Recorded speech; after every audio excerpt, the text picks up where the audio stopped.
I will read what His Excellency was going to say, and we'll see if we can get him back to do it in Spanish. So basically, he was going to say, I am pleased to have once again welcomed this laudable initiative, which has been very successful. As I said previously, the Vatican has in fact the Pontifical Academy of Sciences, whose objective is to promote the progress of the mathematical, the physical, and natural sciences, and the study of the epistemological problems related to them. It is international in scope, multiracial in composition, and non-sectarian in the election of its members. It is international.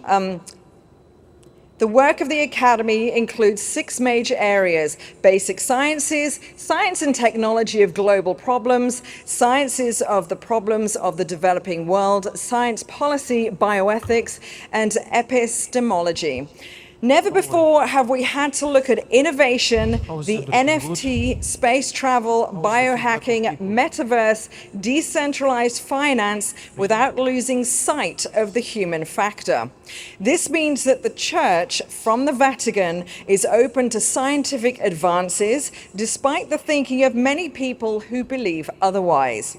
A gift of God that can bear the fruit of good, but that must be used correctly if we do not want it to involve serious risks to democratic societies. This is the definition that Pope Francis gives of new technologies in his speech to the plenary of Pontifical Academy for Life, dedicated to artificial intelligence. In this way, he demonstrates to the world his position before science, but not just any science, but one that is open to the science of man to help solve his problems, framed mainly in service and, of course, in love for God and his brothers and sisters. In the scientific case of the university, we must remember that the term university means universal, and in this it resembles the term Catholic, which is also universal, as in our Holy Church. It is not enough to bring together teachers and students from different backgrounds. We have to develop a culture of encounter, and the university is certainly a privileged place to do it. This is also said by Pope Francis, and it is something we must think about, not only for science, but to approach as brothers and practice the commandment of love that Jesus himself taught us with his sacrifice on the cross. And how is it possible to do this? Well, one way to put it into practice is to keep in mind the encyclical Laudato Si, of recent date, because certainly one of the main purposes of science must be to contribute to the well-being of the planet, not to its destruction, and with this we are benefiting, therefore, all human beings, and it is a very good way to show us the love that God asks of us. Let us think that if God did not agree with man developing technology, he would not have given man the ability to think ideas to carry it out. He only wants us to use it for the good of mankind, not to destroy ourselves, nor the creation he gave us for our enjoyment, delight, and healthy and equitable use. If we did not have technology, it would not be possible, in fact, to meet in this virtual meeting in different parts of the world with Zoom tools, either on PCs, laptops, or phones. How many of us did not also take advantage during the pandemic to evangelize by these means, given the restrictions of mandatory social distancing? This was also an indirect way to protect the planet, since less printed material was used and more digital material.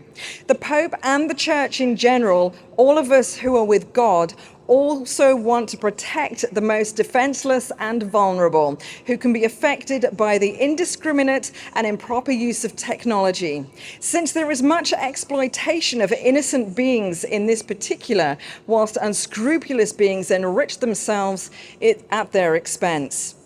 In this regard, the Pope affirms in Laudato Si a technological and economic development that does not leave a better world and an integrally superior quality of life cannot be considered progress. The Pope knows perfectly well that today's culture is increasingly marked by communication. He is open to receive all kinds of suggestions on the use of technology and to support it in the implementation of new structures and projects in the Vatican, always in order to be closer to the people and to increase the missionary dimension of the Church. We must work together for the common good, and as a demonstration of my sincere appreciation for their work, I wanted to honor the Innovation Future Summit in the person of its founder, Adnan Al-Nourani, the medal of the San Juan de Capistrano that I will have presented to him at the gala dinner. I would also like to thank Mr. Kabenstev, who I am gladly offering the same honor. A high honor indeed. Yes, a high honor indeed. We're very happy. I was just messaging with Monsignore, His Excellency, and he's very sorry. Unfortunately, apparently with the line there is some problem, but he says that he could hear, and he sent in his message of peace and fraternity to all of.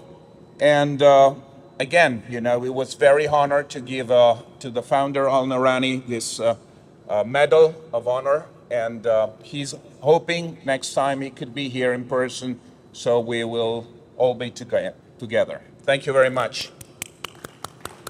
Wonderful. And I'm going to leave you on stage to do your Oh my thing God! next. But do I have a way to manage There you go. Oh wow! I'm all organized for you. I'm all left by myself now.